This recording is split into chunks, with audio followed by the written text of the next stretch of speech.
Ahead of China's own autonomous train reveal, mining corporation Rio Tinto have given the world its first fully autonomous train, and it's currently in operation in Western Australia. Mining corporation Rio Tinto, which also developed the train, announced earlier this week the train had successfully completed its first uncrewed mission, traveling nearly 100 kilometers 62 miles without a person on board. Rio Tinto is proud to be a leader in innovation and autonomous technology in the global mining industry, which is delivering long-term competitive advantages as we build the mines of the future, said Rio Tinto Iron Ore Chief Executive Chris Salisbury in a statement.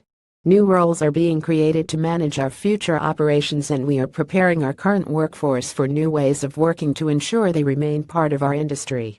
The mission, located at Rio Tinto's iron ore operations in the Pilbara region of Western Australia, is the first big step in the company's plans to have a fully autonomous train network. It's used autonomous trains since early 2017, with about 50% of its train operations being completed autonomously, but with drivers present at all times. Rio Tinto hopes to have a fully autonomous train network by late 2018, but will have to meet Australia's safety and acceptance criteria first, as well as acquire the necessary regulatory approvals. This article was originally published by Futurism. Read the original article.